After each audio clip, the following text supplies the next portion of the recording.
Richard, a backpacker, lands in Thailand hoping for something a little more exciting than his average tourist trip.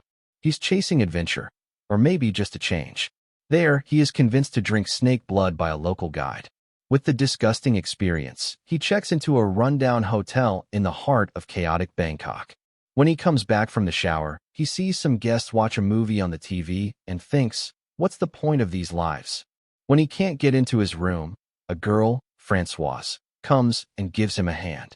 Richard's eye catches something about her, but she's with her boyfriend Étienne, next room. Later that night, lying in bed, Richard can hear them getting intimate through the paper-thin walls.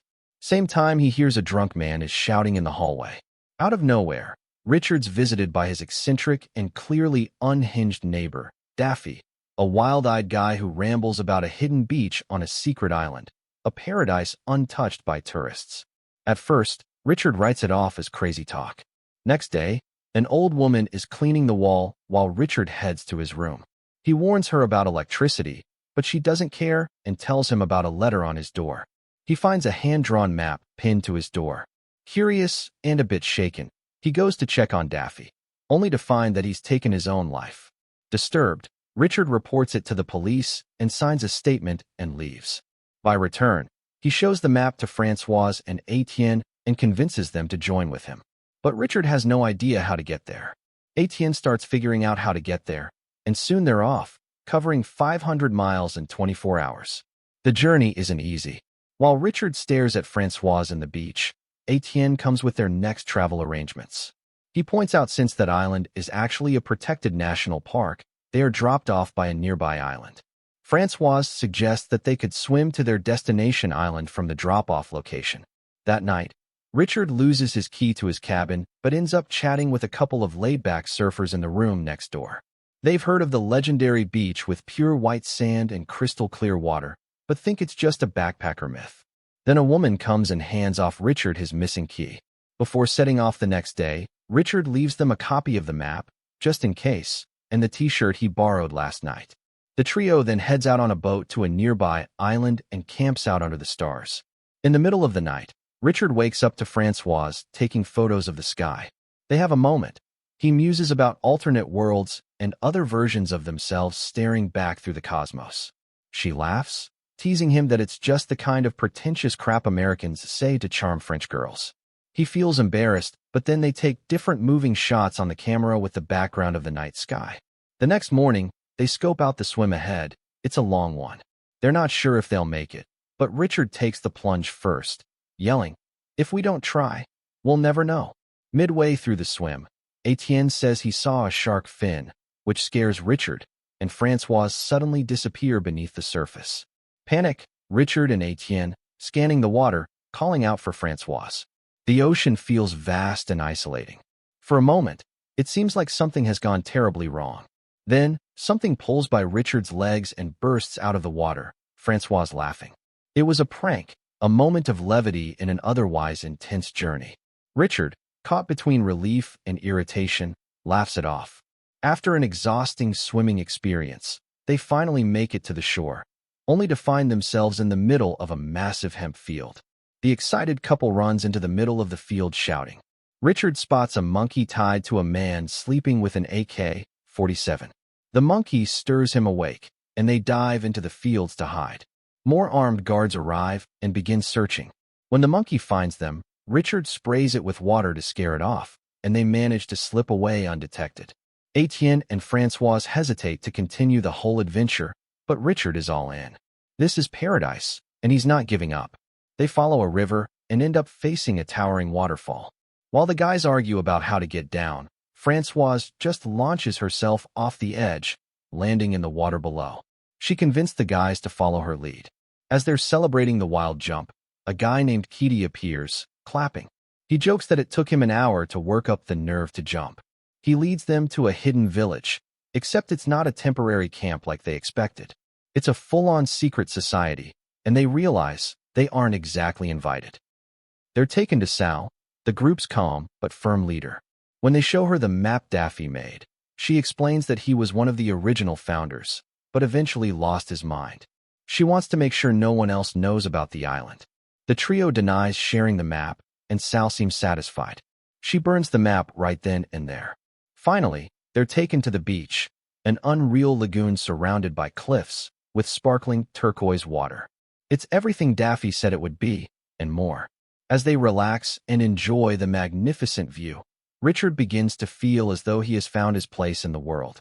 The next day, Sal lays out how things work. Everyone pulls their weight. They grow their own food, build their own huts, and live mostly off the grid. They only head back to the mainland occasionally to trade homegrown weed for rice. The deal with the armed farmers who run the rest of the island is simple. Keep it secret, don't steal their crop, and don't bring more people. So far, it's paradise. But paradise, as Richard is about to learn, always comes with a price. The three Swedes waste no time teaching everyone how to spearfish, and Richard picks it up like a natural. Life on the island is sweet. There's always something to do, whether you're into sports, chilling out, or just soaking in paradise vibes. But not everything's perfect. Richard isn't a fan of Bugs, Sal's boyfriend and the resident carpenter, who's got a habit of mocking him for being the new guy freeloading off the community. One quirky tradition on the island: the last person to join has to tattoo the next newcomer. Weird, but kinda cool. Everything feels like a dream, except Richard starts craving something more. That something is Françoise. One afternoon, while Richard is off in a daze watching her, Petey slides over and gives him the cold truth. He'll never have a chance with her. Ouch. Then one of the guys complains about a raging toothache and asks to head to the mainland for a dentist. But Sal shuts it down. The island's secret is more important than comfort. So, they just pull the guy's tooth out with pliers. Raw. Later that night, Françoise invites Richard for a quiet walk along the beach. She opens up. She really likes him, but being with Étienne complicates everything. Still, emotions went out. They swim together under the glowing water, and eventually, they kiss. It's intense, it's forbidden, and they swear to keep it between them. But secrets don't last long. Soon, Étienne confronts Richard. He knows. Everyone knows. Richard tries to play dumb, but Étienne's heartbroken honesty cuts deep. Étienne says he will not stand in their way if Françoise is happier with Richard. A few days later, during a stormy downpour, Christo explains how hard it is to fish in murky water. They could go hungry for days. So, Richard decides to give it a shot. He grabs Christo's gear and heads into the lagoon. But suddenly, he sees people screaming at him from shore. He turns and spots a shark fin slicing through the water. Panic sets in. He thrashes toward the shore with the shark on his tail. Next thing we know, he's back at the main hut telling the tale. Everyone's cheering like he's a legend, except Bugs, who mocks him for fighting off a baby shark. Richard fires back and shuts him down. Later, Sal gathers the group. The rice supply's been ruined by fungus, so someone needs to go to the mainland to restock. Nobody volunteers. Big surprise, so she picks Richard. He's not thrilled, but clearly, it's not a request. Everyone hands over their shopping lists, packed with snacks, batteries, and other essentials. Then Bugs walks up, grabs Richard by the crotch. Yeah, really, and gives him a creepy warning to keep it in his pants. Richard had been dreaming about air conditioning and cold beers, but once they get to the mainland, he remembers why he left all this behind. Loud, dirty, full of everything he was trying to escape. But he also realizes why Sal guards the island so fiercely, because this chaos would destroy it. After loading up on supplies, Richard and Sal grab a drink at a local pub. That's when they run into the surfer bros and their girlfriends, the same guys Richard had casually mentioned the beach to earlier. Turns out, they've been telling people Richard has a map. Sal overhears it. The surfers are stoked and itching to find paradise. Richard panics. To throw them off, he lies, says the map is fake, and the beach doesn't even exist. But they don't buy it. They're convinced he's just trying to keep it for himself. Frustrated, Richard snaps at them. Later, Sal corners him and straight up asks if he gave them a copy of the map. He lies again, saying they just saw it once and don't even know where to begin. Sal breathes a sigh of relief, thinking they'll never figure it out. Then she casually says she won't tell anyone what she heard, walks off to play pool, and tells Richard to go warm up the bed. Later on, Richard and Sal have sex that night. Yeah, it's weird, but it's pretty clear this was her way of sealing the deal, her silence in exchange for his return to the island. When they get back, Richard plays the delivery guy and hands out all the goodies from their supply run to the group, who are more than grateful. He even gives Françoise a disposable camera as a little gift. But she's got questions. She asks if anything happened during the trip. Rumors are flying that Sal's got a thing for him. Not wanting to ruin the moment, Richard lies and promises to her that nothing has happened between him and Sal. Just like that, things are back to normal. Françoise snaps a happy group photo, smiles all around for now. Then one day, while Richard's just chilling in a hammock, zoning out with a video game, he hears screaming. Panicked, terrified screaming. He rushes out and sees the Swedes have been attacked by a shark. One guy's leg is ripped open and he's bleeding badly. Richard follows the trail and finds Christo lying on the beach, barely conscious, also bitten. It's bad. They drag him back inside. Sal offers to take him to the hospital, but only if he promises not to reveal the island's location. Christo, now scared out of his mind and terrified of water, begs them to bring help to him instead. Sal says no. It's either go or stay here and roll the dice. The group holds a funeral for Christo's friend. They try to go back to their regular beach life, but Christo's constant groans and cries start getting on everyone's nerves. It's harsh, but Richard admits it. After a tragedy, people either bounce back or die so others can move on. It's the in-between that drives people crazy. Eventually, they move Christo to a tent way out in the woods, basically isolating him, while Étienne begs them not to. But no one listens. Soon enough, things return to normal. Out of sight, out of mind. Sometime later, Sal drags Richard to the other side of the island. She shows him a group of surfers with a map, his map. The same one she told him to keep secret. She's livid. The farmers already warned them. No more people. And now it looks like these guys are about to turn the place into a backpacker's resort. She tells Richard he has one job now. Sit here every day and wait for those surfers to show up. When they do, stop them, take the map, whatever it takes. Richard tries to reason with her, saying it could be weeks. She doesn't care. That night, Françoise confronts him and slaps him across the face. Turns out Sal told everyone what happened on their trip. Richard expected this, but it still stings. Over the next few days, Richard spirals. He isolates himself more and more, lurking around the farmers' land, observing their routines like he's in some sort of real-life video game. And honestly, he kind of loses it. He stops missing the community altogether. In his head, the forest is his battlefield. The farmers are NPCs guarding the treasure, the map. The surfers? Invaders. Richard? The lone wolf hero on a stealth mission. He starts pulling pranks on the farmers, creeping into their homes while they sleep, even touching their weapons. He takes one guy's headband, just because. His mind is slipping, and he starts hallucinating Daffy, the same guy who gave him the map, now acting as some twisted guide or ghostly cheerleader. Then Kitty shows up, concerned. He finds Richard half wild, deep in his delusions. He tries to snap him out of it, telling him to stop hiding in the dark like a maniac. But Richard's too far gone. Instead of listening, Richard builds traps in the woods and keeps following his imaginary mentor, Daffy. He won't let him down.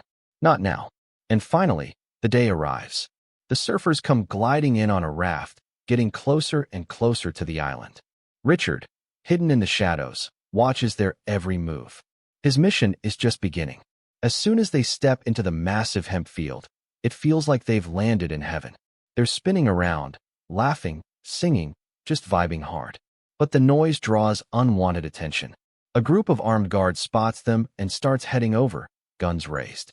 Realizing they messed up, the group immediately tries to talk their way out of it. Sorry, wrong turn, we'll leave right now. But that doesn't cut it. They even offer money, hoping to calm things down. No luck. Things go sideways fast.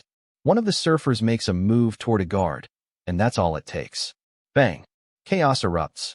Two more get shot. Just one girl manages to escape the field alive. Meanwhile, Richard is lying in wait. As she nears the end of the field, he hisses at her like a snake. Terrified girl makes a pause and gets shot by farmers to death. And in that moment, it hits him. The madness. The reality check. He snaps back to who he used to be, at least a little. A farmer comes after him, but gets caught in a trap. Richard sprints toward the waterfall. Cue the dramatic fall. Boom. He makes it back to the camp, right in time for a big party. They're celebrating 6 years of this so-called paradise. Sal makes a toast. To many more years. But Richard, hiding in the shadows, feels lost. He doesn't even recognize himself anymore. And he knows he won't ever find the old him as long as he stays on this island. He tracks down Françoise and begs her to leave with him. She brings him to the tent where Étienne is. Richard tries to convince all three to escape, but Étienne refuses to abandon Christo, who's barely hanging on with a gangrenous leg. Meanwhile, the party's raging. Richard tells them to meet him at the boat. He'll handle the Christo situation. That unspoken message? He's going to end his suffering. The others run off, but before they get far, the farmers stop them. Back in the tent, Richard puts Christo out of his misery. It's brutal, but maybe also mercy. The guy suffered because the group chose fun over facing hard truths. As Richard steps out, he's knocked unconscious. Then, the party comes to a screeching halt. The head farmer walks in, tired and pissed. Too many strangers, too many maps. His secret paradise is unraveling. He tells everyone, it's over. Time to leave. Everyone agrees, except Sal. Richard tries to talk her down, but she snaps, blaming him for everything. Then it gets darker. The farmer realizes Richard's the one who led people here and stirred all the trouble. So he gives Sal a revolver with one bullet. If she kills Richard, she can stay. Bugs grabs Richard, pins him to a pole. Richard pleads for his life, but Sal's had enough. He says everyone will see what it takes to keep this paradise going. But Sal says they can take it and pulls the trigger. It's a blank. Richard bursts out laughing. It's over. The spell is broken. The farmer watches as the dream collapses. Everyone packs up and leaves on a raft, everyone except Sal. Cut to Richard in an internet cafe, quietly checking his email. A photo pops up. It's from Françoise, a picture of the group, smiling in the sun. And with a quiet voiceover, Richard says, I still believe in paradise. But now at least I know it's not some place you can look for, because it's not where you go. It's how you feel for a moment in your life when you're a part of something. And if you find that moment, it lasts forever. Don't forget to subscribe and turn on notifications to watch more videos like this.